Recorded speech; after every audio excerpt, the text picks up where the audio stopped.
কেউ যদি তোমাকে অপমান করে তাহলে 3টি আচরণে তার জবাব দাও। নাম্বার 1, অপমান গায়ে মাখার কোনো প্রয়োজন নেই। কেউ যদি তোমাকে অপমান করে তার মানে এই নয় যে তুমি ছোট হয়ে গেলে। তুমি তো জানো তুমি কেমন, তুমি তো তোমার কাছে পরিষ্কার। নাম্বার 2, কেউ অপমান করলে সাথে সাথে তার জবাব দিও না, বরং চুপ থাকার চেষ্টা করো। সেই মানুষটাকে এড়িয়ে চলো, এমনভাবে এড়িয়ে চলো যেন সে মানুষটা বুঝতে না পারে তুমি তাকে পাত্তাই দিচ্ছ না।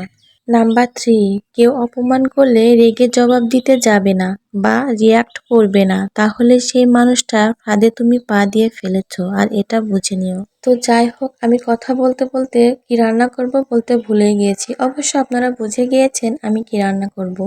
তো আমি রান্না করেছি মলা মাছ, আর এখানে রান্না করব দেশি মুরগির মাংস। আর আমার মলা মাছটা ভীষণ ভালো লাগে, তাই আমি এটা রান্না করি মাঝে মাঝেই। তো এই যে আমি এখানে মুরগিটা আমি ভালোভাবে কষিয়ে নিচ্ছি, মুরগির মাংসটা।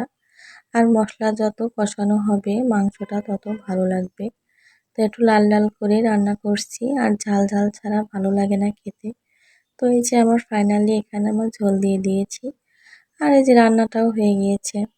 তো যাই হোক, আমার ভিডিওটি যদি ভালো লেগে থাকে লাইক কমেন্ট শেয়ার করে পাশে থাকবেন।